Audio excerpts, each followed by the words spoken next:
Water is the softest and most yielding substance, yet nothing is better than water for overcoming the hard and rigid, because nothing can compete with it. Lao Tzu.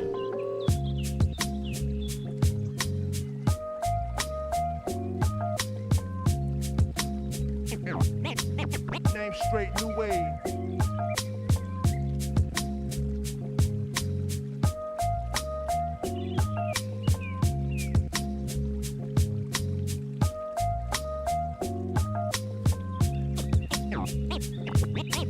Name straight, new wave.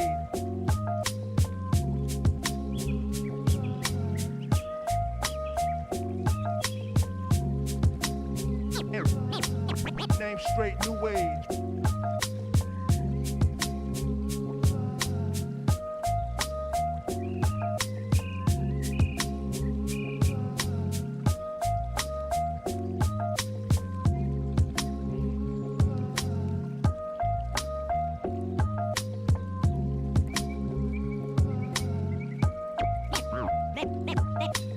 Name straight, new wave.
trying to find an angle they can, trying to find somebody out of position. We're gonna go through on this. Oh, what a roll. We're gonna take black. White gonna go in. It's going to be a really, really interesting one. Oh my god. All of this competition could be so damn close, so I cannot wait for us to finally decide who's going to be the champion.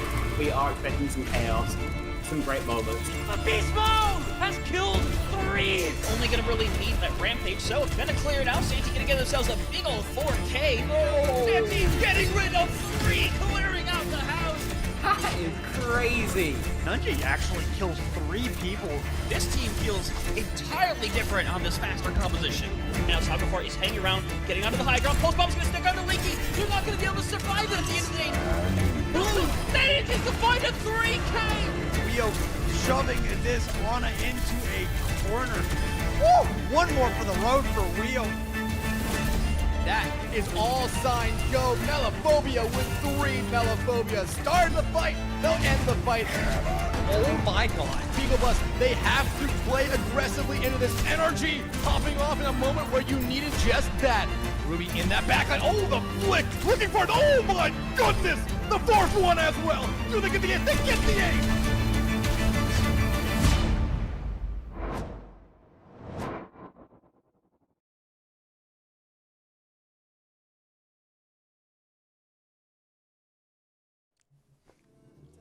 And it is a wonderful night to come back over to CGL Season 16, now dipping into the playoffs. It's been an absolute hectic week of everyone's first matches between all the divisions, and today we're stepping into the Diamond tier. We have Wawa Gaming versus Cuddle Puddle, the return of multiple fan favorites, multiple players, and even one of the teams from the previous season. I'm Mott, joined by Spec, and I am excited to go into this first of 3 with you. Yeah, it should be a fun one. We've already seen a couple of games in the CGL players as we head towards the end of our first week. This one should be yet another entirely entertaining one. take a gander at the schedule, if I'm not much mistaken, because as ever, this has not been the only CGL game on today. We had Bliss Excelsior take a 3-0 versus EMC Managama, I guess. That was 8 p.m. UK time. Death Blossom currently 2-0 up over EIG Hunters. They've been speedrunning that game. That one only started a half hour ago. And Wawa Gaming versus Cuddle Puddle, the final game of the night. But hopefully the closest, judging by the other two being probably 3 Overwatch. So we should be okay for that. Take a gander at the playoff bracket real quick. This is the first game to be played, or the second rather. Obviously, the winner of this will be playing the Death Blossom and Hunters game that has been played a little bit earlier. And that goes to our winners round 2 bracket. Obviously, being the first game, still everybody does have the safety net of that losers bracket to fall into, but you'd really rather not be there round 1. Absolutely, and that's a nice thing about double elimination is that you at least have that second lease on life. You have a chance to bring it back, but 9 times out of 10, your loser's pool is a lot more difficult than your winner's side run, right? So whoever goes down there, it's going to be a bloodbath to come back up for that grand final spot eventually, but that's way beyond around the horizon and super far into the future. Let's focus back on Wawa Gaming and Cuddle Puddle. Again, going into this match, they will be going into the winner of course, as you mentioned, that game going on right now, Death Blossom versus EIG Hunters, and Death Blossom being the first seed, and I want to say the winners of previous season, the Diamond tier as well, and it's really been a really fun thing to see so many of our return teams like Cuddle Puddle, like Death Blossom, like Diamond Eagles come back, and also interesting new Diamond teams that have now made it into playoffs. So big ups, of course, my division. I played last season in it. So I'd love to see everyone come back and new people, new faces in CGL S16. But with that being said, enough yapping from my part. We have our first map of the day going over to Lijiang Tower, it seems like. And we're better placed to start off than honestly, one of the most scrim control maps in the game. Everybody plays Lijiang Tower because it's, well, partially because it's been in the game since launch and it has no big snag points, right? It's super comfortable for everybody. Unless you play a particularly strange variety of the game, like you want to play like Sig double flex everywhere, you probably have a comp that works pretty well on Lijiang, and so it makes sense for people to go here. Obviously, if you are picky, you may be leaning slightly more into something quicker, focusing on flex DPS, Pharah, Tracer, Bull, all very effective here, even with the recent nerfs to half of that list. So I think this it's a relatively even map. Neither side is going to be particularly upset to see it coming out. I'm glad you mentioned some of those characters having some nerfs coming their way, especially in the way of the new patch. And people are at this point have kind of solidified what's relatively strong right now, what's getting stronger, and what's kind of stayed behind as forever. And poor Juno, girl, you're dead. Like a lot of characters kind of falling down by the wayside, but. We are now in the ban phase. Cuddle Puddle are the ones banning first, and they have the entire roster to choose from. And I think with Lijiang Tower a lot, or even this map 1, a lot of teams like to kind of go for more of your comfort picks or your comfort bans on a map type. For example, Pharah, usually a relatively safe ban on Lijiang Tower. 2 of the 3 map types she does very, very well on, and the third one, Control Center, she does a little bit lesser on, but otherwise, sometimes other teams are going straight for the jugular, and they want to go for something that will hurt the other team, and Ramatra might actually seem to be the answer that Cuddle Puddle is looking for. Ram ban makes sense. Ram's relatively strong right now because he's hard to punish. Not as powerful as he's been in the past, but still an effective choice.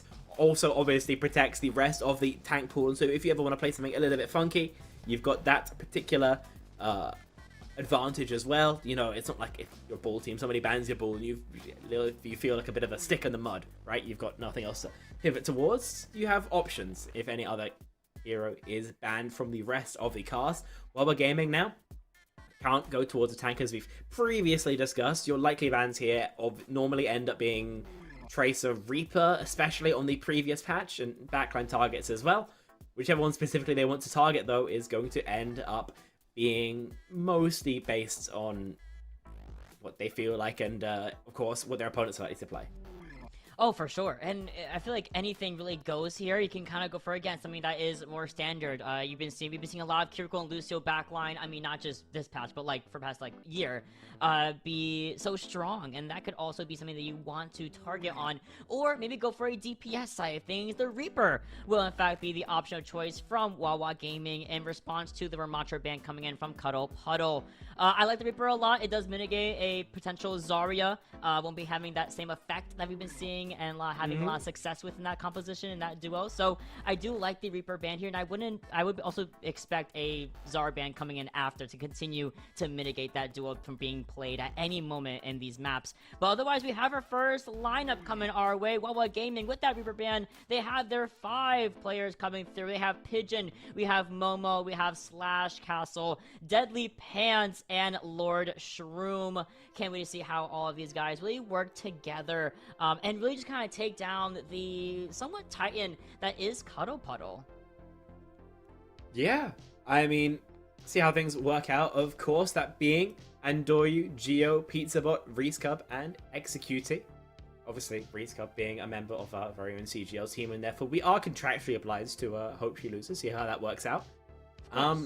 Two interesting teams for sure. I'm really looking to see them clash, and I'm still thinking about that Reaper ban, to be honest, because Reaper is really strong right now. He's kind of been power crept into being one of the premier flex DPS in the game, especially strong at double flex DPS setup, so banning him out forces you to go towards more traditional choices who are weaker now, right? Tracer, Genji, both nerfed. Your other options, Venture's okay, Pharah is still available, but it just doesn't hit the same, especially if you are somebody who really likes playing those more traditional picks. So I do feel like the Reaper ban maybe actually won out the ban phase here. Really just looking forward to seeing what we actually have in the lobby.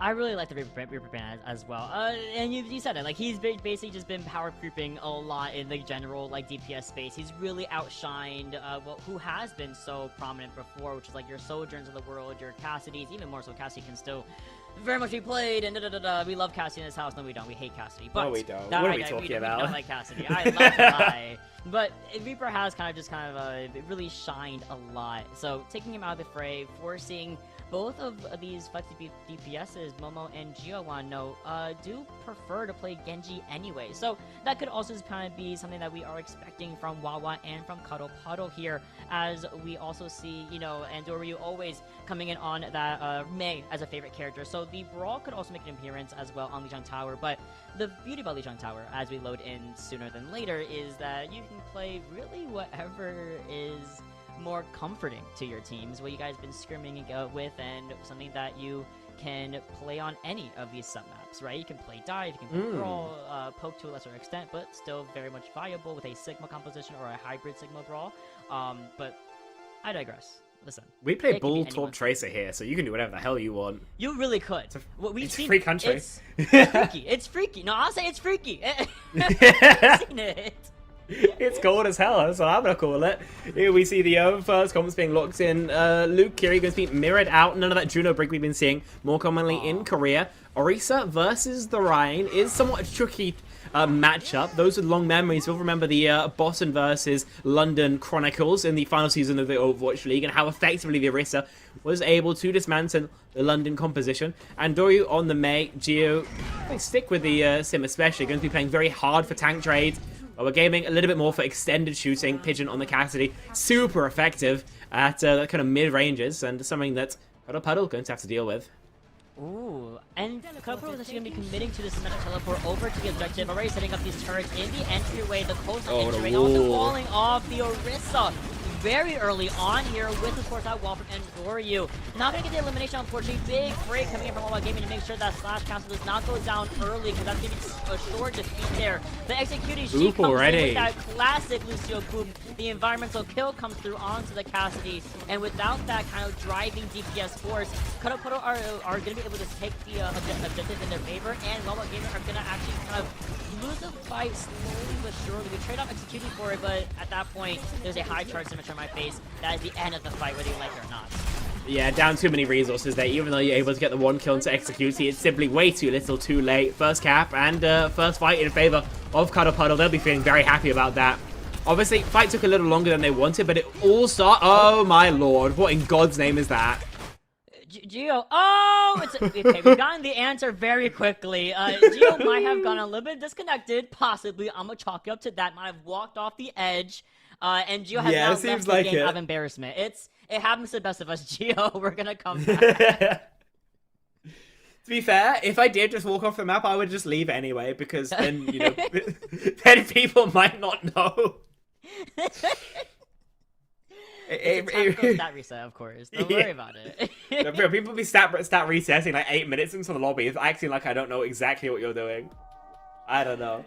Way too common in EU. It happens. It just happens. I mean, thankfully, Gio did basically reconnect like almost immediately after. So once teams are ready, you know, it'll be fine. But what sucks is that I don't recall if Gio is gonna respawn like in the spawn room, or if he's gonna be like, "Hi, I'm back in the fight." You know, spawn room. Okay, so you're kind of down one already. You're in a 4v5, and Wawa Gaming we can see that they're already starting to come out of spawn and engage on the next fight here. I mean, technically, it ends up being slightly advantageous because it skips the respawn timer. So he's gonna be back in the fight faster than if he just sat in lobby. But, like, you also would rather your sim didn't just self-immolate pre-fight anyway, so I guess you take the good with the bad, all things considered. We should be heading in just a moment, so don't worry, you don't have to stare at our ugly mugs any longer. Back into the Overwatch we go.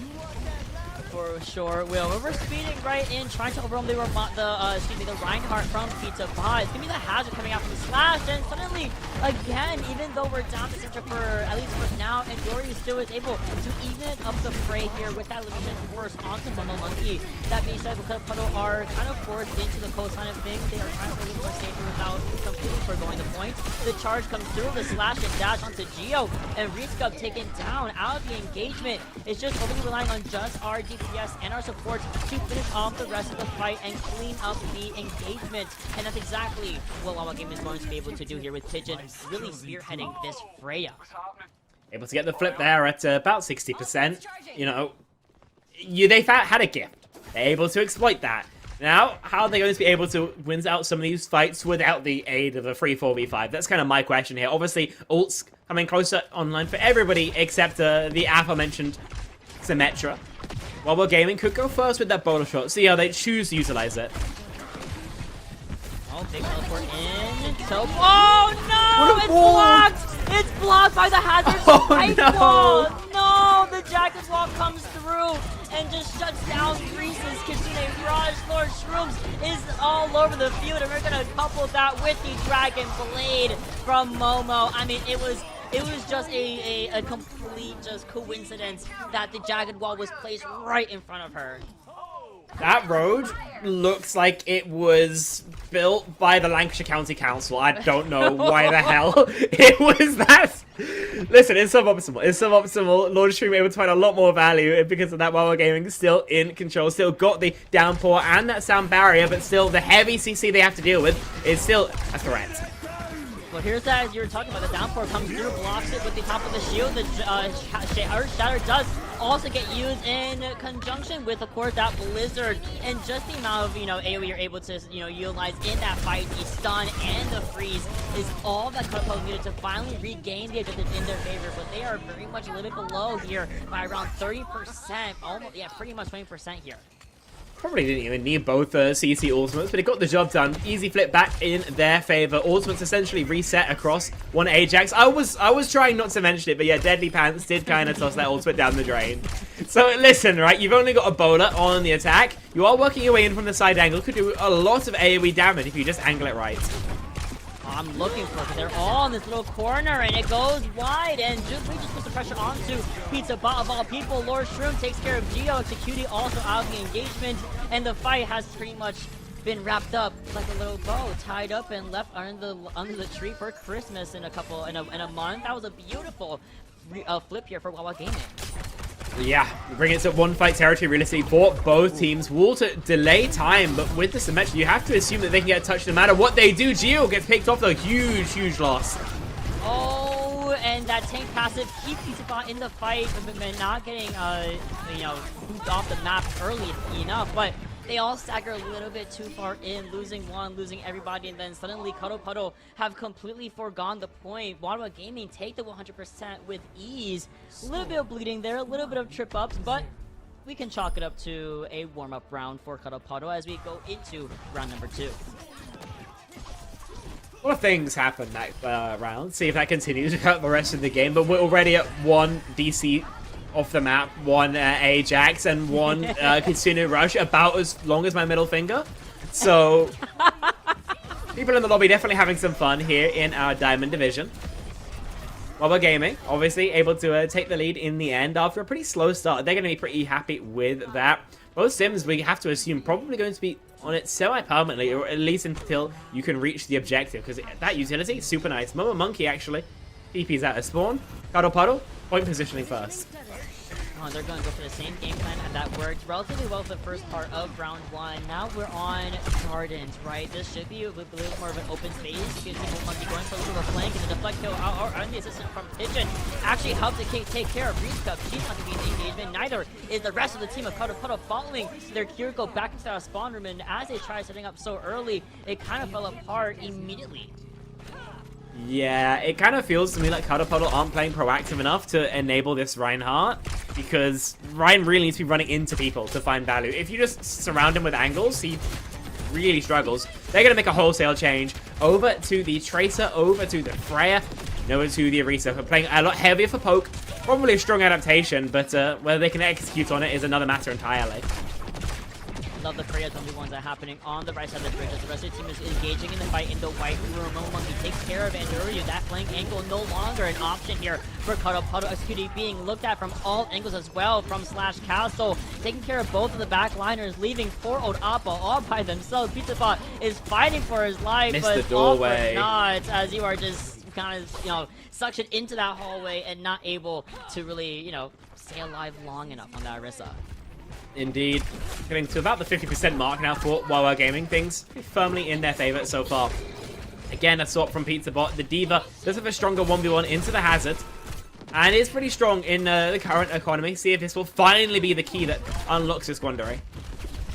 It should be. Bullet shot should be big here from Pigeon. You can see that you can see that Kopo know that this bullet shot should be online. So there is a big dive happening on that Freya here. But in the meantime, you're losing SQD, so you don't have that speed fast. You don't have that rush to outpace Wawa Gaming, and Momo Monkey is just not able to be stopped whatsoever. He is just all over the place, finding eliminations, finding trades favorably for Wawa Gaming more often than not.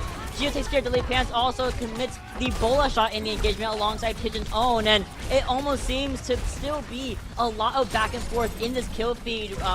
Pink and blue keep going back and forth, and we're stalling the fight out long enough to actually secure 90% so far for Wawa Gaming. Eventually, resources dwindle, and people start going down. They're going to be able to get it all the way to the end here. Though it seems like Deadly Pants doesn't have much kill pressure on the objective. Still just burning time, burning resources, and burning mental as well. Cuddle Puddle clear things out, but they only have 1% to play with before they are out of map number 1 at the very least. And a heavy investment upcoming. Basically everything. The boulder shot even available. Cuddle Puddle probably need to engage over the bridge first, else they get out-ulted. Dragon Blade comes in, coupled again. That beautiful combination with the Kitsune Rush. Pizza Bot is off the map though. Though not sure how that happened. Pulse Bomb committed onto the Lucio, but stays alive at the same time. Rizco taken down, Execute taken down, and it's overtime. We flip the point in the middle of the fight, and it's just a matter of time before Wawa Gaming can track down this no recall Tracer. And, what? Wait. Vex, what's going on? We can't even touch in time. We can't. There's a big bomb in my face. We're gonna be eliciting it, right? Perfect, beautiful, but there is no more time left. What happened? My Diva's off the map? My Lucer's off the map? No. I need, someone has to have been looking at that. Can we, listen, can we get like a replay of this code, like immediately? Like, screw like the regular color segment where it's like, well, what happened? I need to see. Because, listen, one person falling off the map, it happens. It's not great, but it happens. 2 people is a bit silly. 3 is right out, guys. I mean, let's take our clown noses off, the wigs and the afros. Lock in, yeah? Because the baby diva off the map, I can kind of see you trying to find a corner to remake on. And then I think Executor was trying to do the rollout back and missed the tag on the wall, would be my explanation, my theory. I haven't seen this, of course, I can't verify, but my guess. you don't right see there it with every you. day. And it's that and a couple other reasons that's going to end up giving Wawa Gaming their first map win. You know, it is also worth mentioning that Cuddle Puddle are generally playing a little bit too reactive. Wawa Gaming are able to seize the tempo, and because of that, they have a little control over the goings-on across the map. But, you know, it's multiple factors that coalesce into this victory. I think there's a lot that happened that that allowed them to win this fight, win this map out, and you know, we like you said, we had a couple of people run off the map. One DC, we had an Ajax in there. We also had a Block Kiriko ultimate as well. So Wawa Gaming with a 2-0 on Lijiang Tower looking very, very good. But now Cuddle Puddle have the opportunity to go really wherever they wish. They have the option of going to Hybrid, Flashpoint, Push. And a lot of times the most popular option for a lot of these teams is to repeat that kind of momentum and go from Control into Flashpoint. And more so, we want to go Saravasa for sure. And that's what's been selected here from the side of Cuddle Puddle. They want to make sure that they have this momentum rolling through, and why not do it anywhere better than Saravasa? Zero's a really fun map, in my opinion. A lot of focus on stealth angles, team rotations, fight discipline, right? I mean, the options take a mid-rotate fight, or just, you know, beeline all the way to the objective, try and battle there. It's always available. I think it's a really good map. I think it's the best Flashpoint map. I would never complain to see it in my games, and a great place to take it next. I will say, though, with Wawa Gaming perfectly happy on the Has, Genji, it's a very effective comp here. The Ryan, not so much, so quite curious to see us going here rather than something more like a Shambali Monastery, for example, that would much more favor their style of play. So, curious what the idea is here, but it's never a map I'm upset to see. I agree with you. I think Saravasa, of the 3 maps I did release for Flashpoint, is the best. I think it's the most neutral map, honestly. I think it has some of the best comeback mechanics and comeback factors, and really that does keep every point super leveled for each team, regardless if you cap ruins first, and then, you know, there's a chance to get it back. There's a chance to get every single point back on Saravasa. Sometimes on like New Junk City or even Atlas, they feel a lot more you know, one-sided. Retaking Arena on New Junk is so bad, yeah, man. just GG's at that. Just go next. Just if you don't have it at 80%, just go next. Go somewhere else. Go uninstall the game. In fact, let's just do that. let's just get out of the way.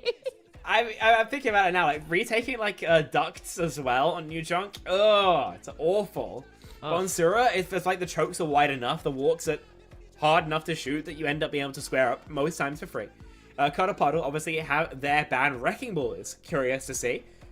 Hero recently nerfed, it's still heavily skill dependent, not something we've seen before, but makes sense as far as I'm concerned, especially if you want to play something like Orion Ball, so strong at disrupting it here.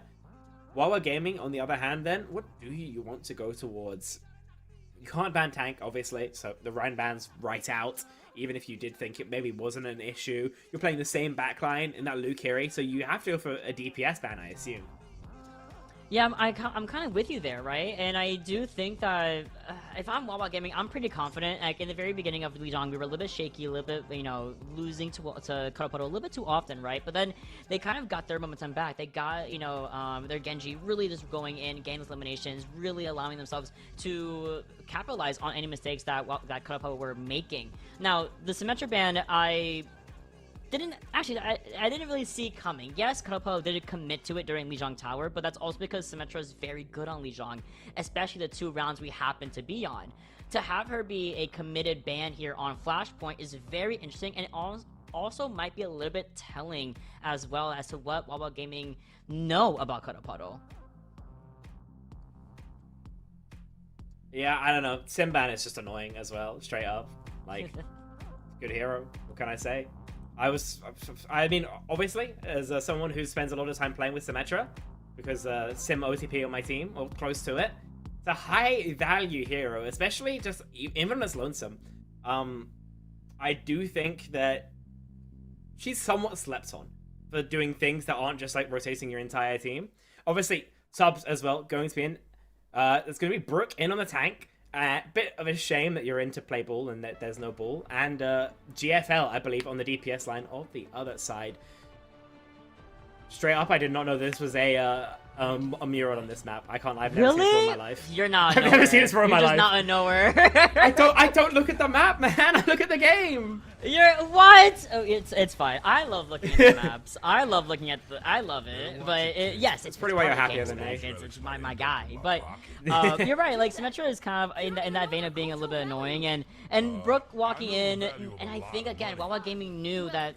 Maybe they typically do swap in Brook for Servasa, and typically Brook may actually play ball here. So being unable to play the character, we have a Mauga mirror. Oh boy! Reaper, Mauga, we have Moira and Lucio from Wawa Gaming.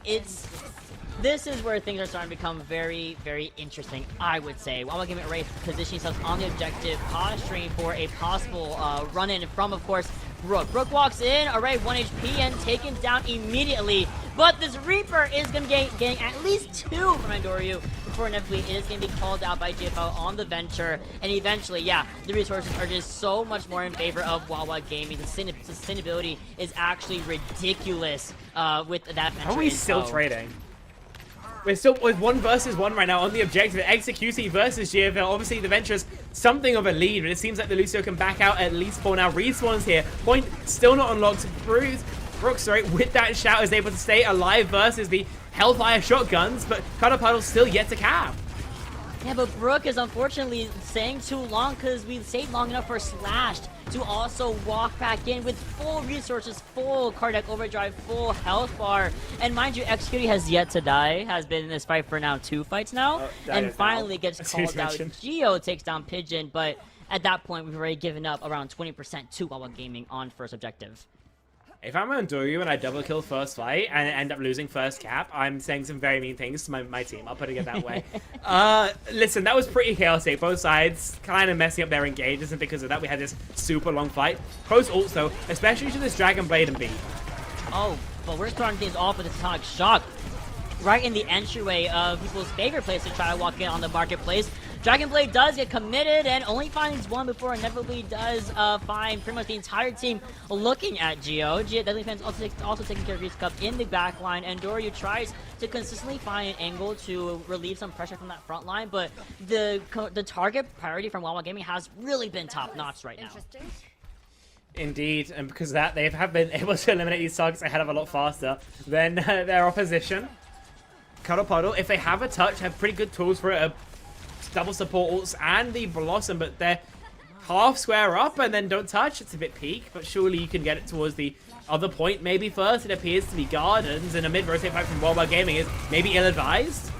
Oh, we're going to be committing ults in this fight, too. The Coalescence does get popped in response to this cardiac overdrive from the Mauga. Brook, unfortunately, completely shut down as she tries to slam in, and it doesn't really get the engagement that we were looking for. With that being said, Reese Cub did open the fight. Ideally, was going to be really good for Cuddle Puddle, taking care of Pigeon early, but again, the 4 stack that we're seeing from Wawa Gaming take on the power of Brook has been so good for them. We've got to see Cuddle Puddle start investing some of these ultimates, because a sound barrier there would have forced Deadly Pants to beat, and then no matter what Wawa Gaming do, they're going to lose the fight to the Andoryu Blossom. Instead, we kind of just sit there and take it, and because of that first cap to Wawa Gaming, still Cuddle Puddle on the behind, still playing catch up.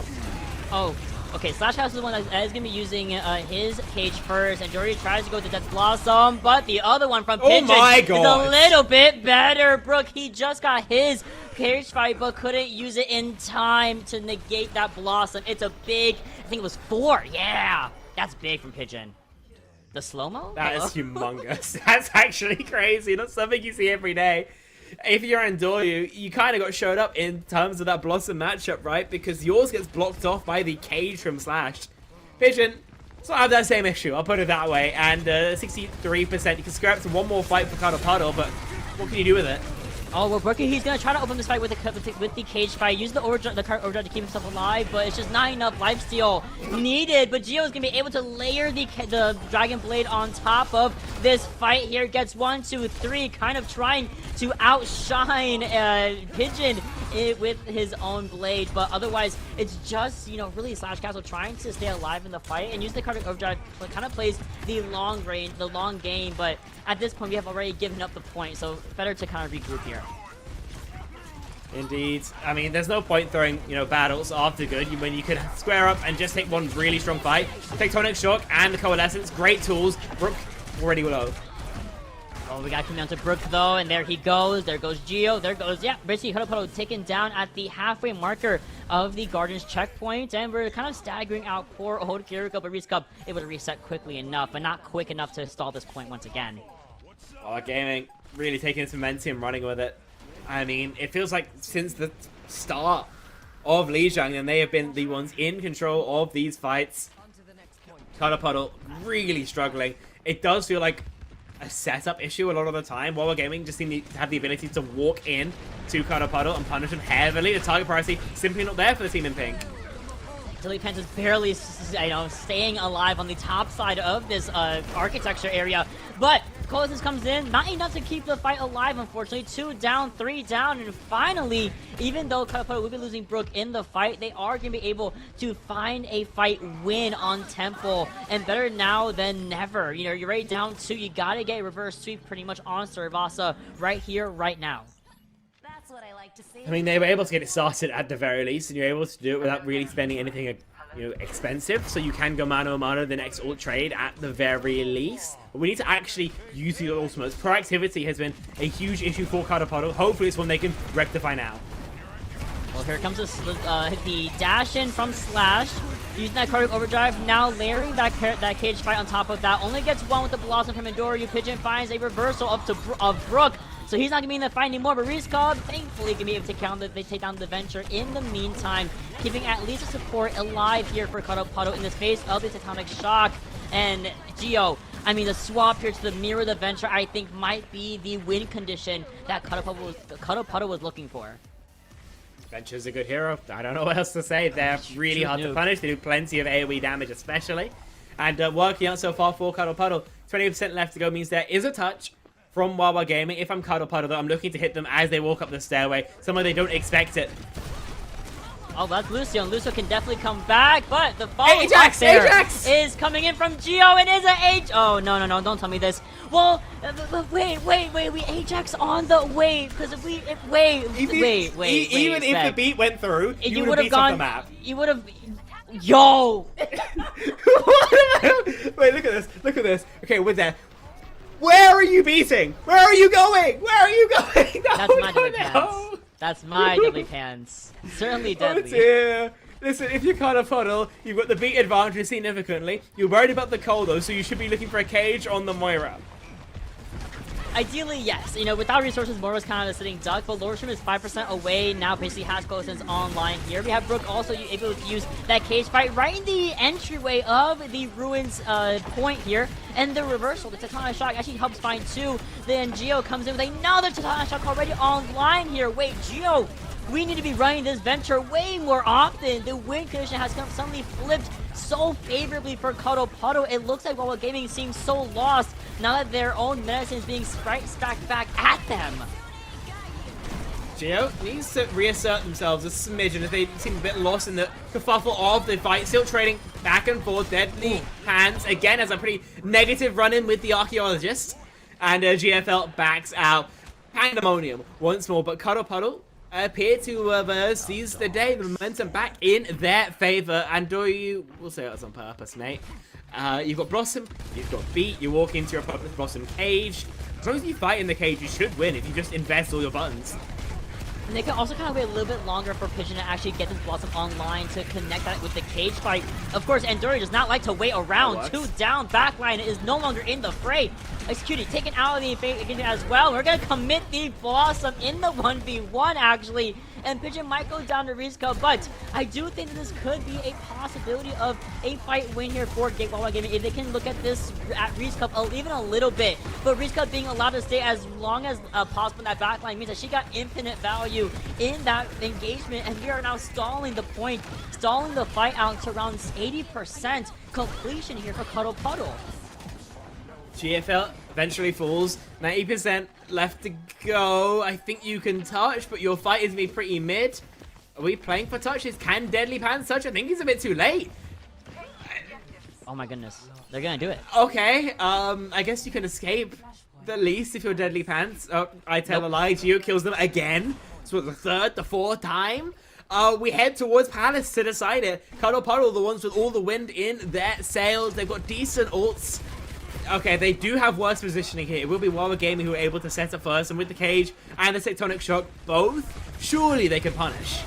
They got so fast, though. There's going to be one cage fight online. The sound barrier engagement from Executing is really strong, but Brook is all by himself in that cage fight. Just get destroyed by Cuddle Puddle's forces, but we're down our front line. We're down our Brook, and we're also down Executing. Lord Shroom commits out to Coalescence for that extra sustain through the fight, and this is just to make sure that we were able to solidify the Palace point for now and start things off strong again for Wawa Gaming.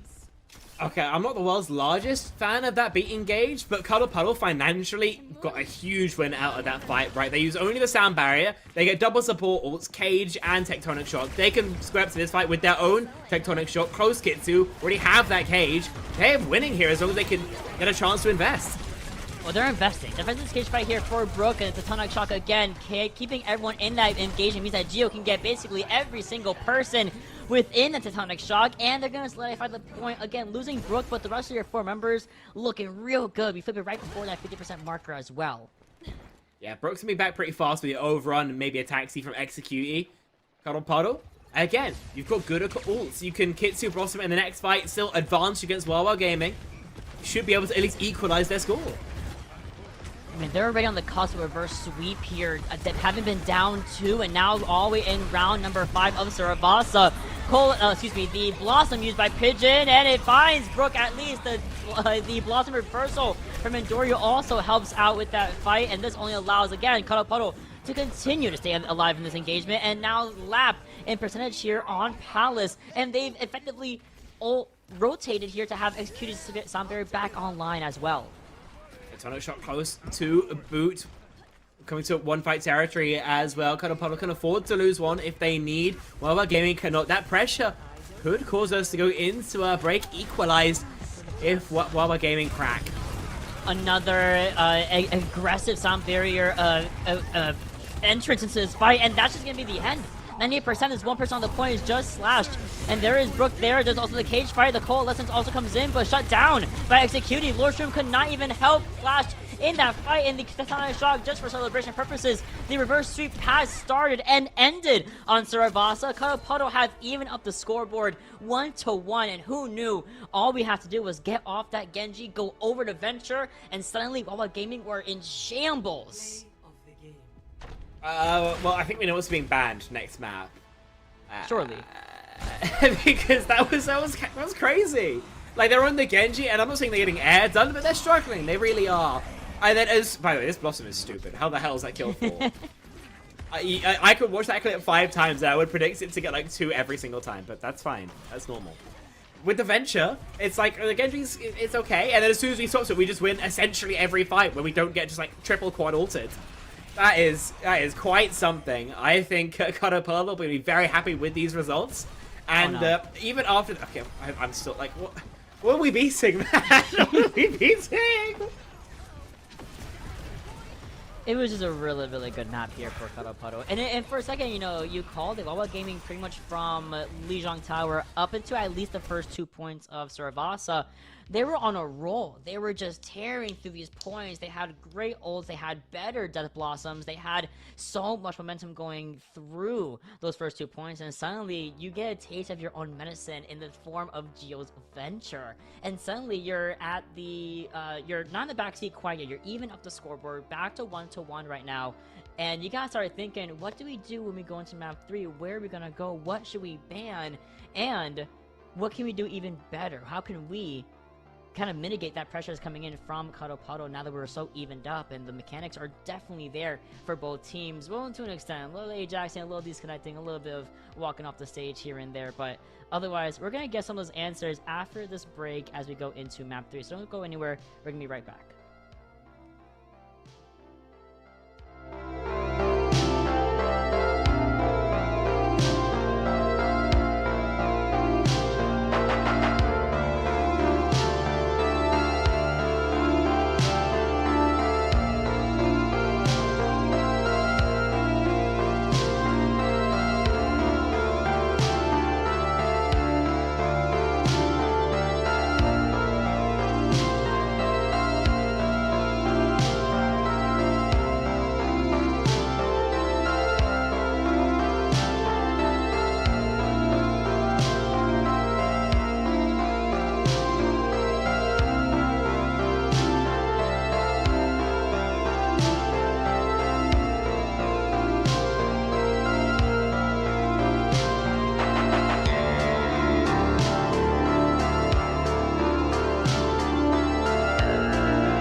We're back here after some breaks, some water, some deliberating for the teams here, figuring out where they want to go for map 3. We just got off the heels of an absolute banger mini reverse sweep on Servasa for Cuddle Puddle. If it wasn't for that venture, if it wasn't for them kind of locking in from points 3 and onward, there'd be a very different story right now. They would be on the cusp of losing the series, but they brought it back. We're 1-1 right now, and Wawa Gaming needs to kind of rethink their game plan here. What are they going to do? Especially in the face of the fact that, listen, they did one swap and we're even again. The first thing they're going to do is no more objective-based games. We're going to go over to payload instead. Change up the scenery a little bit. Circuit Royale is where we're going to head over to next year, Spectreon. It's hard to venture on that map. Means you can maybe space out the venture van over multiple maps if you were to do that. Still, it's a possibility to get rid of it anyway. Like, Venture's still kind of playable here, especially with like RAM setups, ZAR setups. So curious what they're thinking about, what they want to deal with. Circuit is a kind of a map though where your bans really do decide how the map is played. If you ban Widowmaker, then she's gonna not be played. It's gonna be mostly Freya. You ban Freya, Widow, Soj, you know, more of an option. Obviously, you ban the RAM, everyone's gonna Sig. You ban the Sig, everyone's gonna RAM. So it really does depend on the ban phase, the entirety of the side of the map. Yeah, I gotta agree with you, and I think that Circuit Royale is a really sharp shift from Control and Flashpoint, not just because, of course, it's payload map, but also the way that it's played. Your comps are usually more reserved to, like, your pokier comps, maybe some Brawl, some hybrid Brawl, you can kind of throw a Sig, a Ramatra in there, or Narissa in there if you would like, but more often than not, it's more traditionally played on that I'll say Sigma. Who am I talking about? On that Sigma instead, right? With, of course, as you mentioned, a Widowmaker, a Hanzo, some sort of poke, especially from the sniper side of things. As you mentioned, if we do see a Widowmaker ban, that kind of does nothing in the face of eliminating the amount of snipers that are in this game. You still have Hanzo, you have Freya. You can also kind of throw Ashe in there, sprinkle her as well as an option for Circuit Royale. But as we tick down on the ban phase, it's going to be Freya herself out of the fight, and I think for good reason. The way that we saw her be played on Lijiang Tower from both ends, I wouldn't want to do with that either. Yeah, Freya's annoying. Double vaulted is annoying. Allows you to play Soj more easily, lets you play Widow more easily.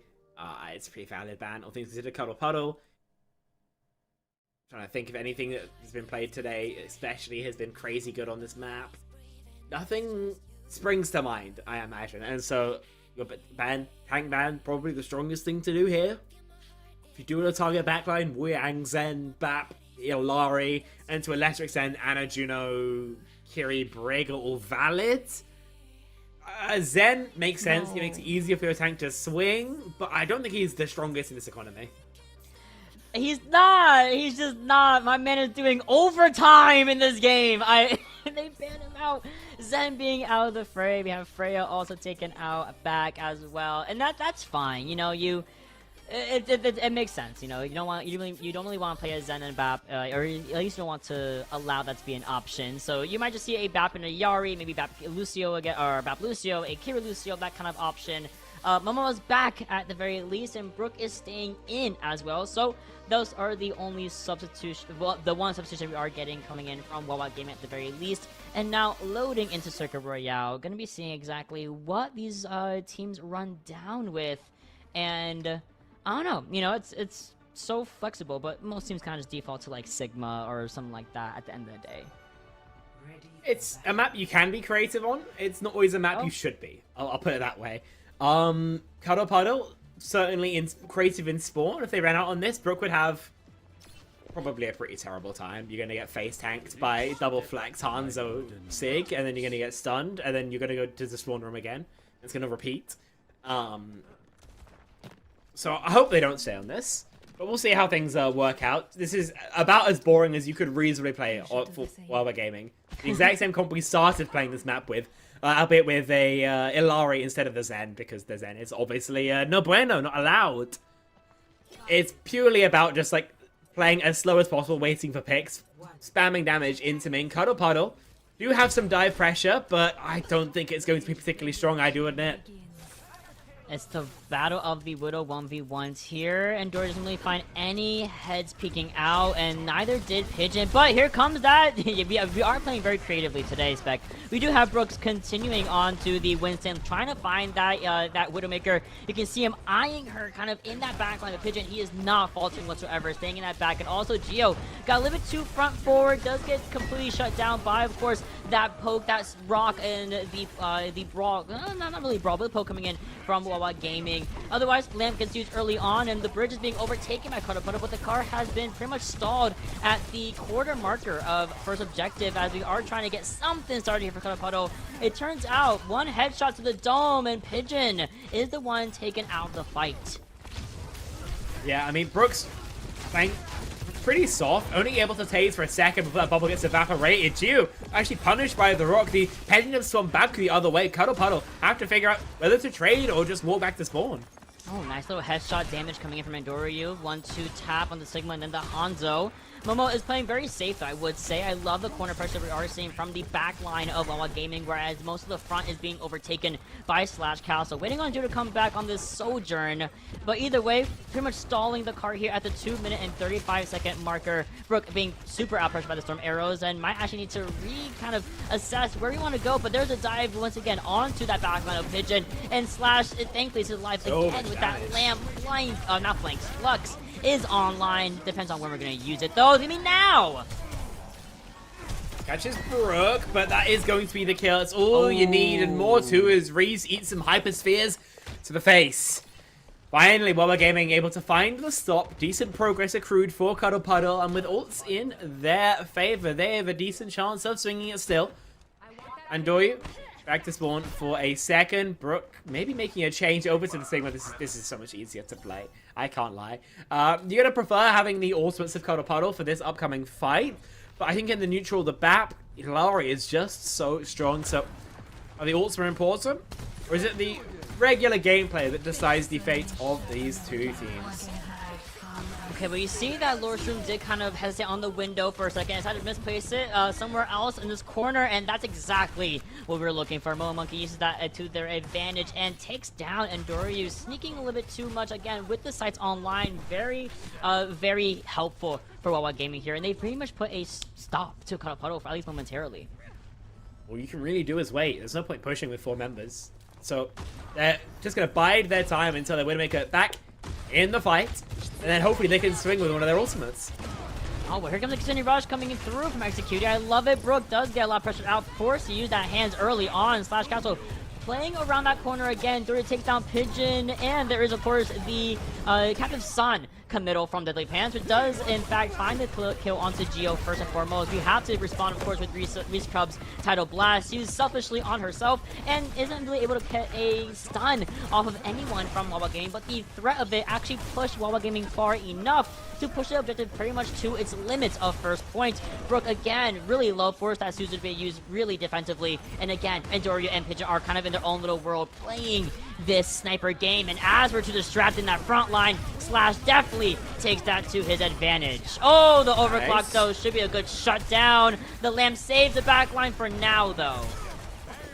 Good block on the rock, and a counter to the grasp, really putting Slash on the back foot. The Flux is going to change the tempo around. The damage is great, but is the kill there? It appears so. Overtime being started, the cart being rolled in, Pigeon also eliminated. Wawa Gaming can throw their bodies on the cart all they want, but at the end of the day, it's Cuddle Puddle who get the time bank extension.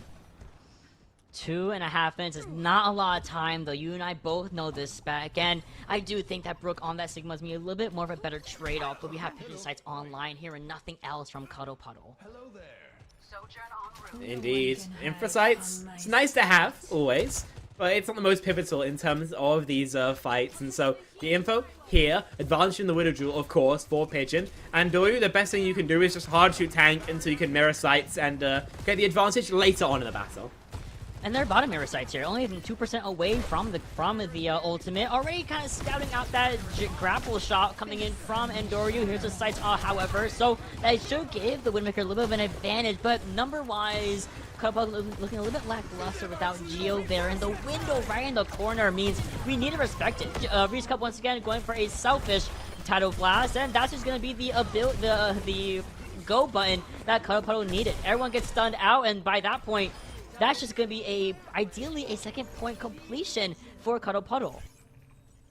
I'm really struggling to imagine Wawa Gaming able to get a touch. You've got no speed, you only have your DPS, you're even remotely in position to swing. Great kill onto Andoryu, but it doesn't matter, reasonably, right? Andoryu gets close spawns, be back in the fight momentarily. You can only really fight, 2 corners up anyhow, and by that time, your Widow's back, and so, don't matter too much. Cuddle Puddle also with Flux, a huge issue for Wawa Gaming to deal with. And at least the Captain Sun is online here, which gets some value, especially onto Geo's end. But the Flux does get used early. The Rock does get blocked off by the ceiling of this high ground. And Executing will be able to, or at least unfortunately does get taken out of the fight early by Pigeon. Again, a beautiful headshot coming in from that Widowmaker, really allowing this pressure to really unfold against Cuddle Puddle. They gotta respect him a little bit more here. That being said, rotation over to the pool side. Deadly Pants is playing a dangerous game against the Sojourn, and Brook has decided, I will take care of this Widowmaker, and Durian said, I will take care of this Peking Baptiste. That's really the end of the fight. The point is halfway through third objective, and we use a rush kind of in the tail end of a one fight here from Executing. Yeah, not quite sure about that investment, but at the end of the day, you have really got great progress on the map, right? You're past final corner. This is normally where most teams find themselves. Stop Reese being put in the guillotine by Pigeon. Does make it a smidgen harder. Also, low time, Wawa Gaming, close to basically every ult. Unless your Widow really lights up the kill feed, your best case scenario here is just bleeding ults out and winning an OT. Well, here's the sides coming in from Pigeon. You can see everyone clears the field respecting the aim from the Widowmaker here, which is really, really powerful in and of itself. It's only 15 seconds long, but really feels like a lifetime for these teams, especially when you're nearing that 1 minute marker to try to get a full cap completion of Circuit Royale. The Flux does come in first from Brook, and it is completely so focuses onto Slash Castle, who's not able to use his own in response. We have to find some way to pick the fight here. The pick onto Geo might be what we need, and the overclock on top of that. We slide in, and it's an easy cleanup here from Momo, and the rest of the team kind of falter at the exact same time. The Captain Sun used a little bit later, but gets the job done.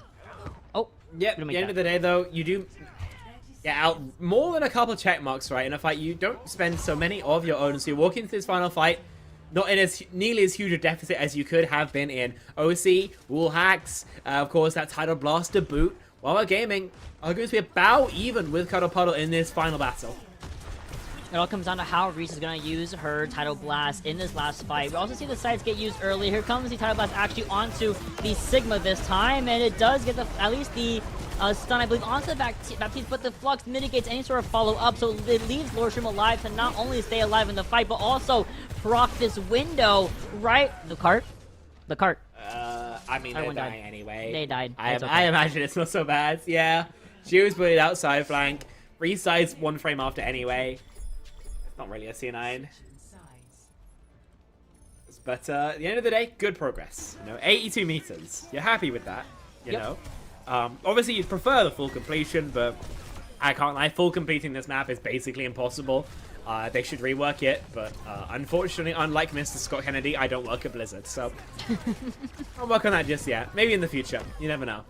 Listen, Cuddle Puddle, all they have to do is put up an average defense now, and they'll be actually up 2-1 in a series I at least was writing them out of.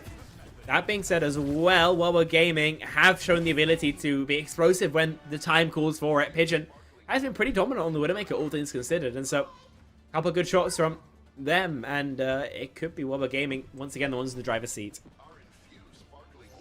Well, from the spawn room area, we can kind of see some ideas kind of formulating for Wawa Gaming. The Diva coming out, the Momo Monkey onto the Genji once more, Deadly Pants going over to Wu Yang, so mirroring Reese, at least for now, in the spawn room, but things can always change up and, go back to Sigma and all that jazz. Cuddle Puddle are going with what has worked in the latter half of Circuit Royale, which of course is this Sigma composition. I will say, I do think that Pigeon and Doryu are really evenly matched in the Widowmaker. I think they've both basically taken really even trade-offs, so I'm kind of glad that it's not super hell-bent on just which Widow is getting actual picks. It does rely on just the rest of the team to also pull their weight. Indeed. Pretty passive lines from each Widowmaker. Try not to be caught off guard.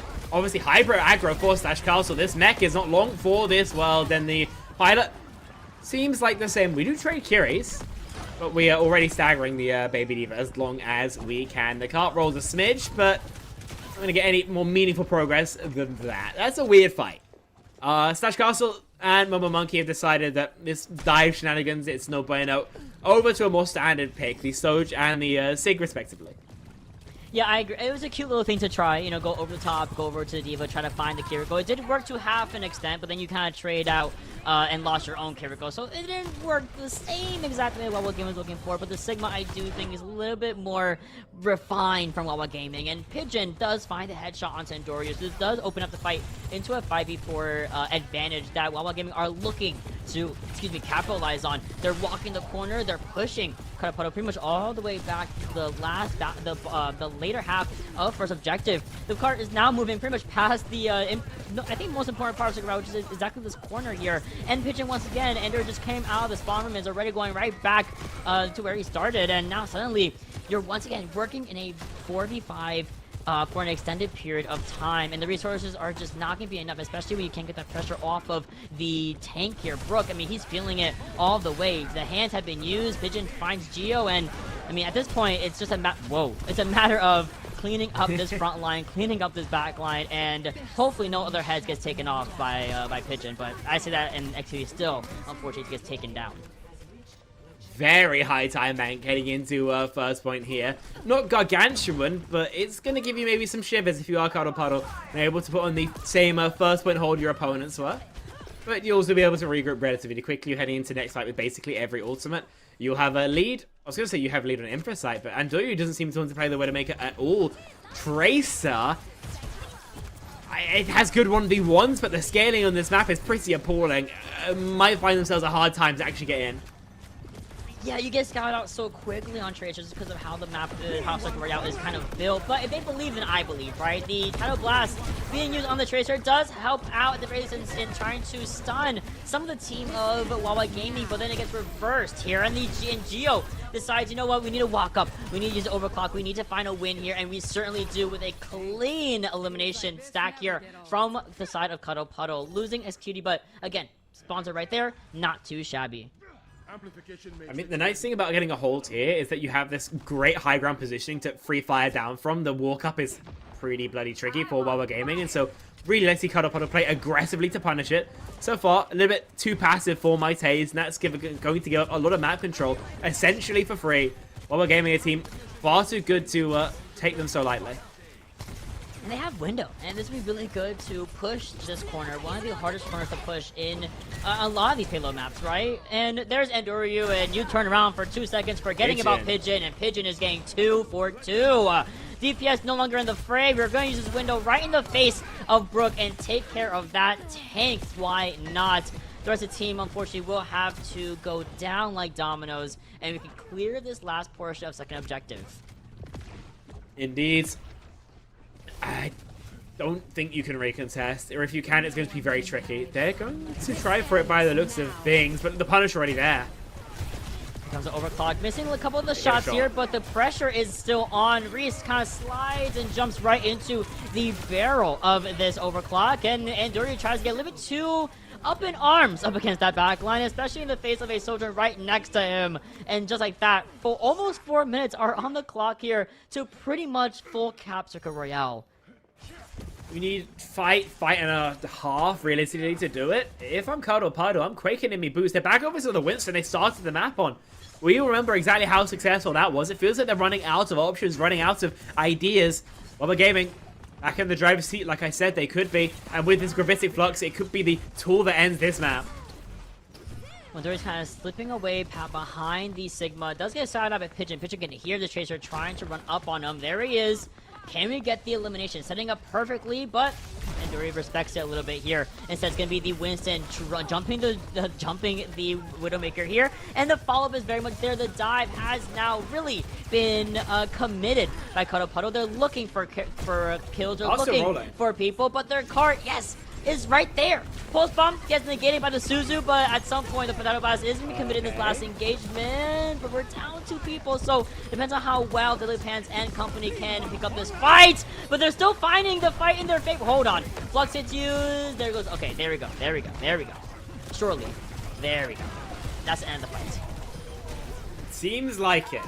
Took them maybe longer than we probably should have. And Mamba Monkey ends up in positions which are imaginary. But when all is said and done, it's Cuddle Puddle holding. Oh. 2.5 minute time bank to hack through. Wawa Gaming have decided Malga is their particular port of call. It does mean that Cuddle Puddle can't really play the front line. But if I'm them, I'm just looking to explode Deadly Pants and cooldown anyway. So we'll see if this works out or not. I mean, the full comp switch, I mean, they know that Cuddle Puddle are lacking some ultimates for now, but what they're lacking right now is a tank. Brook actually having gone back to the spawn room to mirror this Malga, and he just gets completely wiped down by Wawa Gaming. The blade has to be big from Geo, and it needs to find some kills, but Monkey with no blade, no nothing, is going to be the one to actually find the win here for Wawa Gaming, and the point cruises on by to overextend where Cuddle Puddle had once gotten their own point. That's just going to be the round. That's going to be the game here for Wawa Gaming. 2-1 so far in the series. Looking great to overtake Cuddle Puddle. I'm trying to think of what to say, to be honest. That was... I'm so surprised by the last minute Malga mirror. That's honestly an original concept for Circuit Royale. And unfortunately, Brook, I genuinely don't think got to do a single point of damage. Literally walked out to spawn and got 100 to 0 before I had a chance to register what was happening. It was a strong attack from Cuddle Puddle, and then on the defense, they didn't really do anything. They kind of just got shot. The Tracer pick was pretty quiet, unfortunately, from Andoyu. They were really struggling in their ult fights. They weren't shooting a walk-up nearly enough. Pretty lackluster, generally speaking, from them. That being said, we know this is Wawa Gaming's map pick, and so their ability to win it out is assumed. Cuddle Puddle, we can imagine next game over to something where Geo can go back onto that venture, and maybe Cuddle Puddle can force us to a map number 5. Yeah, I really have to agree with you on the, especially the note of the Tracer on Circuit Royale. There's reason you don't really see her all that often. If anything, you'll see like any other Flexi PS be committed instead of the Tracer. Like Genji, for example, perhaps, or even the Venture I've seen a couple of times. Rarely, but a couple of times I've seen Venture also be swapped over to, at least for the stall factor, at least for the survivability sake of it all, right? And unfortunately, Andoyu kind of got wrapped up a lot in a lot of these 1v1s and forgot about the real, the real, like, problem of Pigeon's Widowmaker. There's a reason why my guy has that as his favorite character, and really showcasing that finesse on the character, taking out Andoyu multiple times, not only in the mirror match, but also against, you know, multiple counters of his. You know, Geo also to be taken care of as well by Pigeon. So I love that also you mentioned that Wawa Gaming, this was their map pick, and ideally with the way that they were able to play that Sigma competition so well, it makes me think that they do really scrim this map a lot, and they like to kind of pick it as an option, especially against teams that may be more brawl favored, which it looks like Cuddle Puddle do tend to be with some dive, and with the showcase of dive, it kind of makes me think maybe we'll see that come out from Cuddle Puddle for their map 4. Yeah, the more mobile stuff is what's working out for them. I guess that was partially where they wanted to go to the Malga final fight.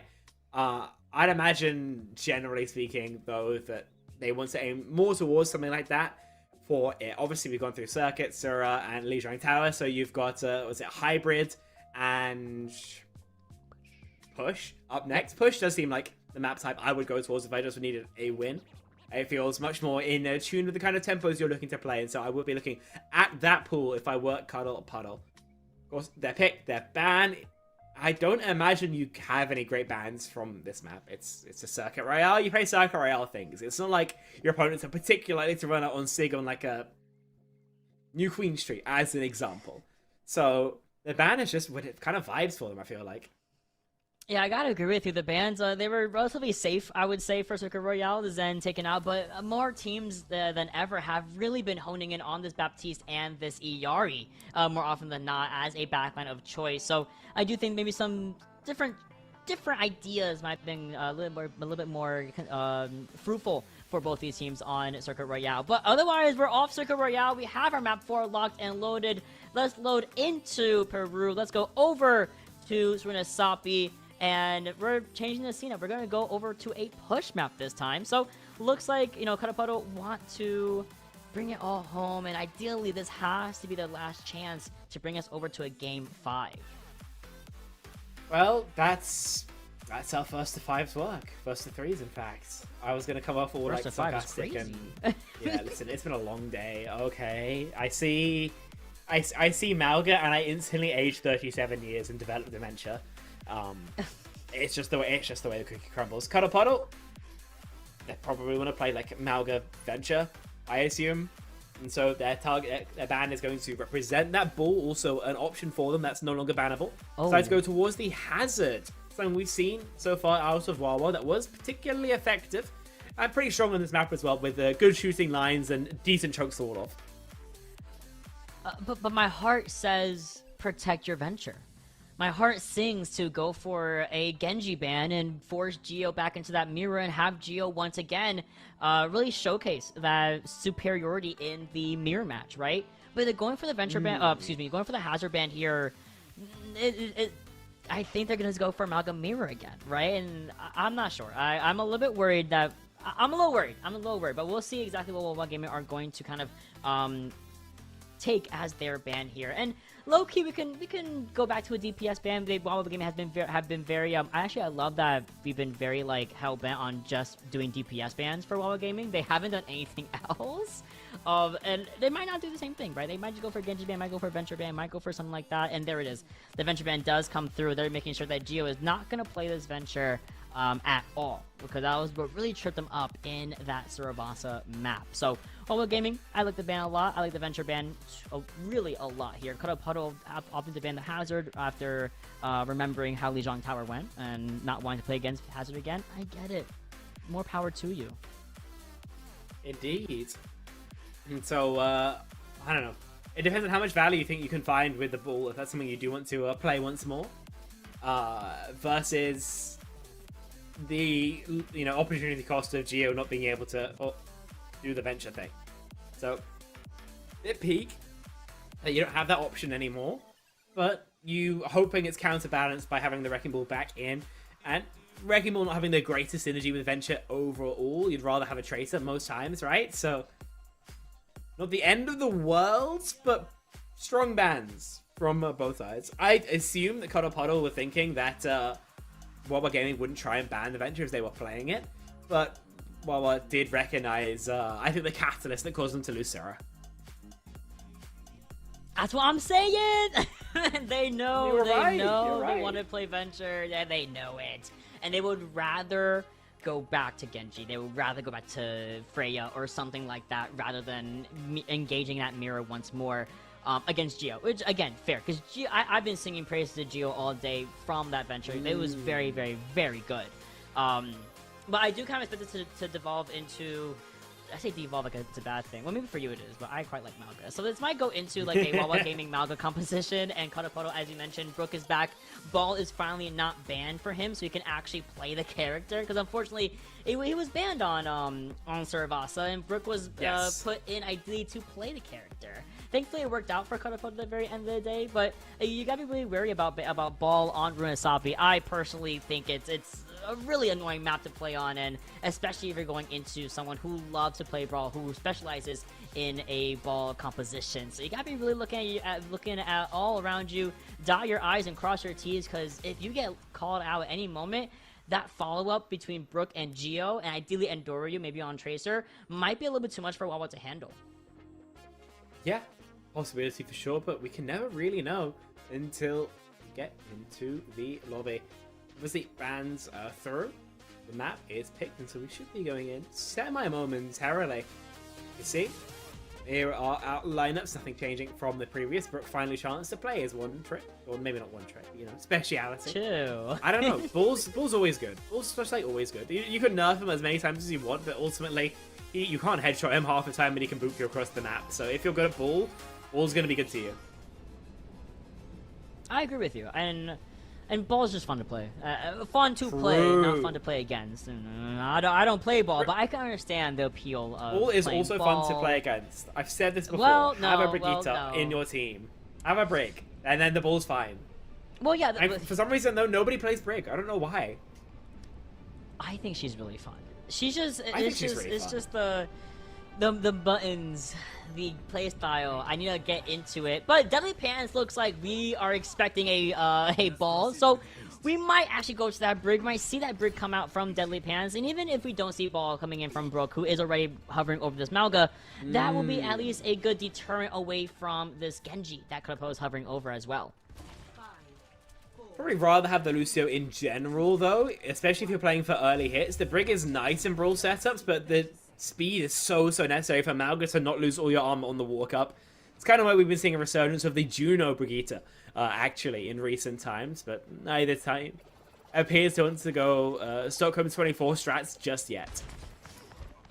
Well, they're going around the coastline, right? The coast side. This is a very classic area to start off on. The slam comes through. The Suzu already used early, and Deadly Pants gets walked on easily by Endoryu on the Reaper. But we gotta clean up the rest of the fight here because Brook is no longer there, and it's a trade off of the Sentry. Red for blue, blue for red, and Geo is still the menace as he always once was. Venture or not, this Genji is a mainstay from Geo and will continue to be. I can't like that fight. Low-key squeaky bum time as soon as Brook goes down. Yeah, you go 1-for-1, but tank advantage so important, especially in Malga-centric setups like this. But Geo able to double down. Cuddle Puddle able to win that first fight out. And Wawa Gaming decided the Brig is no bueno, not seeing the ball that they maybe expected. So they are going to play the full mirror. Obviously, a bit of a lead on the also for Cuddle Puddle. I love that they did swap as early as they did, though. It's a big thing that a lot of teams kind of waste out. Oh, and Brook again, health pool. Starts off at, what, 700 and then goes to 0 in 2 seconds? Didn't even have a chance to see where he was landing. Especially with the damage reduction from Overrun, the healing damage reduction from your Shout. Brook is playing like Bumper right now. The feed drive is at warp speed at times, and Executing gets about the latest kill I've ever seen. Great chase from Deadly Pants to open up on your opposite number, and that is going to allow a lot of free push here for Wawa Gaming. Cuddle Puddle should be able to contest for the lead, but it's going to be tighter than maybe you'd like. Yeah, they're going to be really close. They're only 10 meters away from completion. They're going to be kind of stopping that stomp a little bit short here, trying to make sure that we don't allow Endoryu to get free value in the back line. Kurdic overdrive committed from both Malgas, but the pressure is on against Brook, and Pitcher has to reload! Reese Cub gets the elimination, but at what cost? Letting her tank die in the fray, and Momo Monkey is absolutely going to follow up on that kill. A little bit of a later kill onto Reese, so she will get a slight stagger, or at least slight later wave respawn than everyone else. Indeed. It just takes so long as well. Wawa Gaming able to make up from their ult disadvantage. Obviously, forward spawns already unlocked. Momentum pretty firmly on their side as soon as they made the swap. And it does feel like Brook's engages are a little bit poorly planned out, or a lot of time going a little bit too deep and getting punished for them. Should really be looking to play a little bit more heavily around the corners in order to live a bit longer. Oh my goodness! The cage fight just to make sure that neither the Reaper or the Malga are going to be able to connect onto that back line. The Blossom does his job of taking care of Endoryu before he's able to actually fully engage onto the dive, or I say dive, but the charge in from Ajax! Brook. Another one, but not this one from Deadly Plants. It does come through in the face of Geo's Dragon Blade, and that is going to be the fight win again for Wawa Gaming. Ghost, thank you for keeping count, my bestie. That's 2 Ajaxes on. Oh, yeah, oh wait, that is 3. That is the one from Cerebosity, you're right. Oh, how could you forget? How could you forget? We just keep Ajaxing. Executing tries it 3v5, and it don't go so well. Geo tries to Blade as well, but you do have a Blossom to try and build a fight around. Oh my lord, you're 1 HP. Continue rush inside the cage. Blossom now! Do it now! Do it now! Yes! No! Wait, but yes for Cuddle Puddle though. 5k from Endoryu. I love to see it. That's the reversal I'm looking for, Cuddle Puddle. Okay, I got a little bit too into that, but the opportunity was just too golden. The 5k from Endoryu, from the Blossom and a single Hellfire shotgun shell. Wawa Gaming has finally been dispatched. Some momentum back in Cuddle Puddle's side, and a Rose here could excarberate that. You can see all 5 of them are locked in this little area. The Conceded Rush does open the field here for Cuddle Puddle to start putting pressure again back onto Wawa Gaming. Suzu barely saves Brook's life for half of a second, but Brook is LOSing my Kiriko. I've been there, Reese, and Brook unfortunately does see the consequences of running away from your back line. And Jordy is still in the back though, finds the lead hands in the fray and may even find Momo as well. But with that Kiriko and that Reaper still alive and well, that's going to be a clean up for Pigeon and Lord Shroom, regaining the bot control, but not having forward spawns. Indeed. It's going to come in a second, though, so they're going to be feeling pretty happy with their effort in this fight. Cuddle Puddle, I don't know, I think they're very worried about the Pigeon Blossom first and foremost. If Pigeon has a chance to get involved, we could be seeing, yes, another humongous Blossom, but this side, on the other side of the table. Here comes the engage from Brook. Brook stomps onto Momo. Momo's out of the fight. Here's another Dutch Blossom from Pigeon. But we're staying alive as long as humanly possible with that cardiac overdrive. But the life steal, the damage reduction is not enough for Brook to keep himself in the engagement. Lord Shroom does take care of Andoryu, and we do see a lack of our Kiriko. Reach Cup finds 2 in the middle of the fight, and it's getting a little bit hairy, it's getting a little bit crazy. But the point is still giving us 4 response for cut up for Wawa Gaming, so they should be able to, at the very least, have everyone back sooner than later. Indeed. Get a late stagger onto the Genji. At the end of the day, it's not the worst thing ever for Wawa Gaming because it dies on the cart. The cart's going to make it the same distance for the Genji's back. But it does give you an opportunity to try and go for a 5v3 fight as hyper-aggressive Cajun. Oh, I love this. Gio actually goes right against that back line, takes care of the Kiriko early on. Some barrier comes through from Execute, trying to sustain without the Kiriko, and it does work out, or at least it does work out a little bit here without Brook. The Dragon Blade, though, will be used, at the very least, here from Wawa Gaming to clean up the fight, knowing they're down their Malga, they don't have healing reduction, they don't have lifesteal. I can go in, I can get 3, and we can continue pushing this bot. You do also just like ult them with 4 check marks, which does somewhat help. But, you know, momentum back on your side, you'll probably also get some wall distance here. And Cuddle Puddle, not quite to the check marks yet, can't really contest as aggressively as they'd like. Still, an unmirrored Kitsu and Cage is powerful here. Pigeon needs the Blossom to counteract. And they can also build up to another Dragon Blade. Brook gets stomped on. Here comes the cardiac overdrive being used. But again, that life surge is not enough. He has to disengage, especially in the face of a Blossom, a early Blossom from Pigeon. Taking care of Executing. Gio finds at least 1 trade-off. Got his 1, but at what cost? Gio trying to stay alive against the Kiriko, but of course, we find the cleanup. We're at 110 meters. Only about 30 more to full completion of the map. Indeed. Completion, more than a possibility here. I would give Wawa Gaming their 3 and 1 consigned Cuddle Puddle to the losers bracket. Occasion of Blade has won many fights before, but not quite in this series. See if they can this time as the engage comes through. Love this engage coming in from Executing, but here comes the cage fight. I believe it traps about 2 or 3 people inside of it, and Brook is just playing to stay alive in the cage while Gio does what Gio does best. Rip that blade, find some kills, and win the fight out for Cuddle Puddle. A couple of trade-offs, but you know what? That is better than nothing here. They can finally get a little bit of breath of fresh air at the last 2.5 minute marker, but that's not a lot of time to make up almost 100 meters. Yeah, and you're behind on ults as well. Brook over to the Zarya. I don't mind this at all. As long as you play for your bubbles to protect you from the Malga slams, you have a pretty good matchup into him. But you can't go aggressive basically at any point. You have to be playing to live, and it's going to feel very restrictive to a player like Brook. Oh, Sasha's in there. And Brook actually goes over to the Zarya, and there's no bubbles in the Zarya left. There's only 2, and they're both gone. Committed on both Brook and, of course, Andoryu. There's nothing else to be done. The rest of the fight has pretty much cleaned up as soon as it had started. Wawa Gaming have now also refreshed 3, almost 4 ultimates after the end of that fight. Continuing rush, again, unmirrored here. It's a huge threat. Reese Cup can charge into it, but only in a longer fight. Executing sound barrier going to have to be pristine, else you'll see simply better DPS if Wawa Gaming, and they're actually walking away. It's really interesting here, trying to find the best place to take their fight. Okay, here comes the world's most telegraph Reaper ultimate. The bubble comes in, but it's not enough from Brook. Momo Monkey gets in all that extra damage with that deflect onto that Blossom and then finds the kill. Dragon Blade opened up by Momo once again. And we're slicing and dicing for the gods, and that is going to be the end. We couple that with, of course, that continued rush from Lord Shroom, and that's just going to be a big advantage for Wawa Gaming, now nearing under a minute on the clock. Cuddle Puddle will have time for a touch, and an unmirrored Kitsu will give them some manner of advantage. Pigeon, though, going to be using this Blossom to zone it out.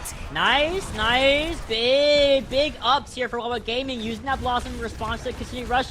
It finds one. We trade off the back line, however. So on paper, this should be a good matchup here for Cuddle Puddle. They have spawn advantage. Brook just now respawns here. He should be able to walk back in, especially to help assist Geo with this Dragon Blade. 2 down, and there's a third up slashed. And there we go. But again, the difference of 137 meters to 40 is insane for only 15 seconds left on the clock.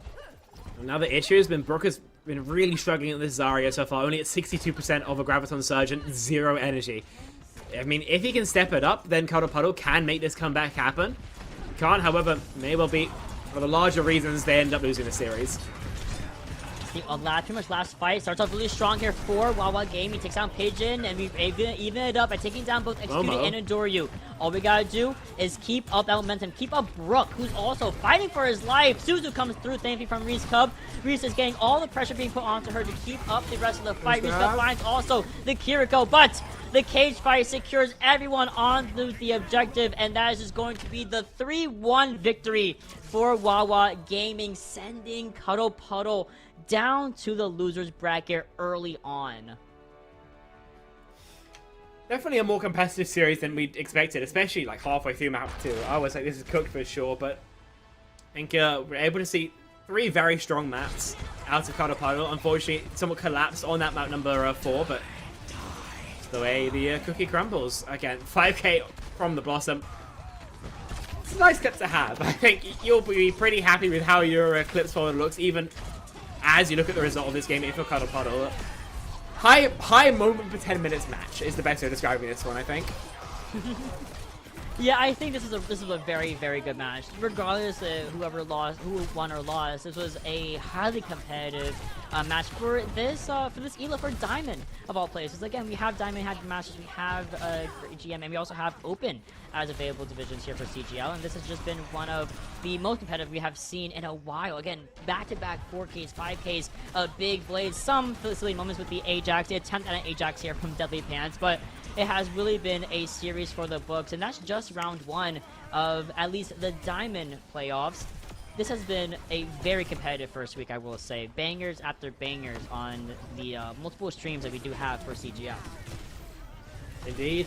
Of course, this is, I believe, the only stream we have live right now, but don't you worry, there will be CGL action continuing tomorrow. We'll figure out which games when we know, but for now, I think we're pretty happy with how this one went. I mean, some of the shooting is very impressive. It did feel like one of the big leads Wawa Gaming had was in that DPS line. I mean, Gio had great moments, right? Andoyu had great moments, but it felt like in terms of consistency, Momo and Pigeon were a cut above, and I think that was probably why we ended up seeing them get the victory. Yeah, I gotta agree with you. And again, there were some really shining moments from Cuddle Puddle that could have brought the series any other way, but perhaps today just was not the night. Today was not their day, and that's okay. But that losers bracket, that is your last chance of life in the playoff bracket, and it took a lot of work for these teams to get to this point, you know? So you gotta log back in for at least next Saturday for default day. Whenever y'all schedule your games, schedule your games. You do not want to be on the fish list of shame of the week. Please schedule your games as soon as possible so we can make sure we get on these games as soon as possible. But in the meantime, we're going to go to a very quick break. As always, going to grab a couple of victors coming in from inside Wawa Gaming for a quick little interview. So we're going to get someone in here, and we're going to go to a very quick break to see how they feel about this series and moving forward. See you in a little bit.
And we're back, and as promised, we brought a very special guest today. We have Deadly Pants coming in from Wawa Gaming. Deadly Pants, I have to say, what a series. 4 maps, did lose out on 1, got reversed swept on Saravasa, then brought it back like nothing ever happened.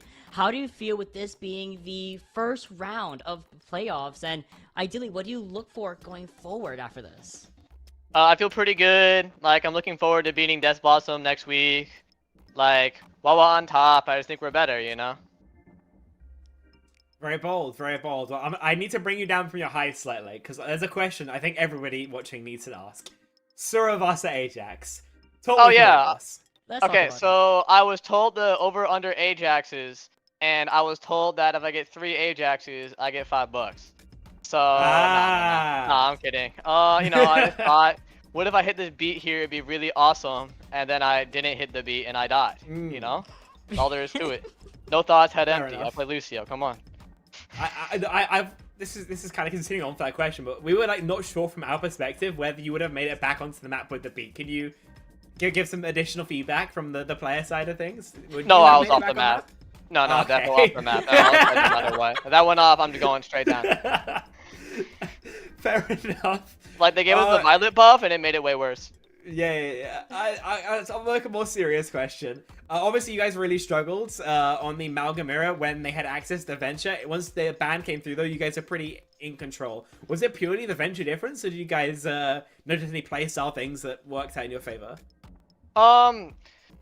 Mainly the Venture thing. Like, the Geo the Venture is just, like, really, really good. Like, he would just go in and, like, either I got 1 shot or Shroom got 1 shot, and he was just playing out of his mind. And, like, you know, we decided if we're going to run the Malga comp again, we'd rather not let that happen. He's just a good player, you know?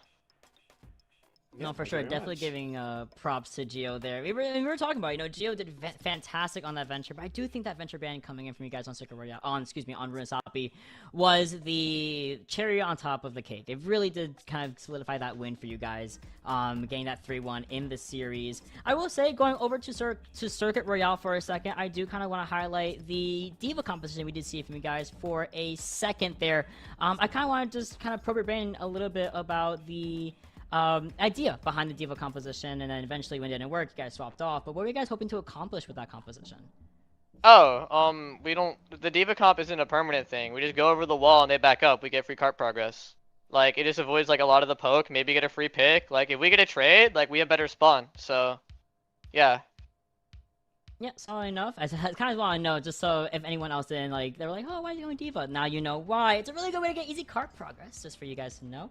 That being said, otherwise, I think this is a very good series for you guys. I know you guys already mentioned Death Blossom as the one to beat for the season. But besides Death Blossom, is there any other team you're looking forward to matching up against in the bracket? Well, I was gonna say the Hunters that wanted that run back, but, like, you know, I think, like, Solar's kind of exciting, but, like, you know, like, honestly, there's, like, the top 5 teams are all pretty competitive, and I'm down to play any, like, honestly, any of them. Like, the run back on Deagles would be cool, but, like, what, they're in losers, I believe? Right, let me check the score log.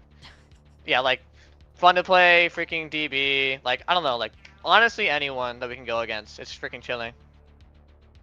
Yeah, I love that. And I'm not gonna hold you that long. It's a little bit late. It was a whole hour and a half long series, so I know you've been playing for a long time.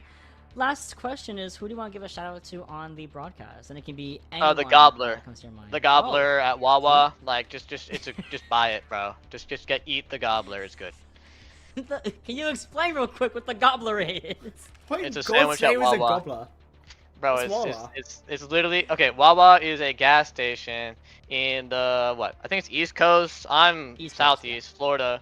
Yep. But you know, Wawa's a gas station chain, and you can get the Gobbler. It's a sandwich. It has like the Gobbler stuffing is what I'm looking up right now, like the hoagie. You know, it's a sandwich. You eat it. It tastes good. There's nothing else more to it. You know. Unfortunately, I am in New York City, where unfortunately, the closest Wawa to me is in Jersey, which we're not going to Jersey for Wawa, but I do miss Wawa a lot. The Gobbler has basically Thanksgiving meat and cranberry sauce in the sandwich. Yeah. Please get it. Please get it. Sorry, I as should be a more fan. professional. It's like No, it's 6,000 fine. miles away. Why is it called the gobbler? It's called the Oh, because 'cause it's you the gobble it up, turkey bro. meat. Gobble, You gobble, gobble you it know? up.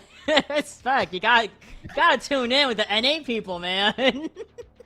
Disney fans, thank you so much for your time. Absolutely fantastic start to your playoff bracket. Cannot wait to see you in your matchup against Death Blossom next week. Have a good one. Alright, you too. See ya. See ya. Woo! Yes, Spec, we have something called the Gobbler. We also have something called the Garbage Plate. We have a lot of things around here. I think they will all put people in a heart attack. I'm way too manic for this. Let's take a look at the bracket to calm me down.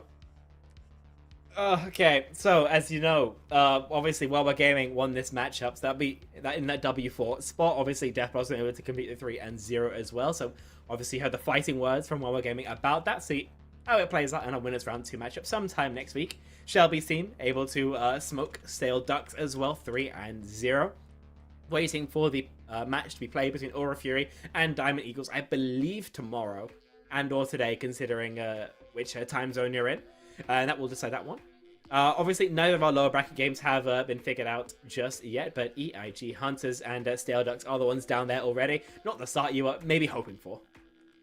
Yeah, definitely not. And of course, Cuddle Puddle are joining those 3 teams those 2 teams in the loser side. And again, it gets harder and harder the longer you stay in losers. Ideally, you want to get a perfect winners run, and Death Blossom being the first seed, they are looking to do so, right? So on that note, that is the bracket so far, at least for the Diamond tier. We have more games coming your way tomorrow to round out the first round across all of our divisions. They have all been so competitive, all been so fun to watch, to commentate over, and have some laughs, because sometimes silly things do happen, and it's okay to laugh about it. The age, even Deadly Pan said, if I was gonna go straight down, I was going. I was not getting that off. So that being said, Spec, thank you so much for casting with me as always. Shout outs to my producer Hippie and my observer Friday for everything this broadcast, for the observing, for everything, making this broadcast look absolutely beautiful. On that note, we'll see you guys tomorrow for some more CGL Season 16 action, and have a wonderful rest of your nights.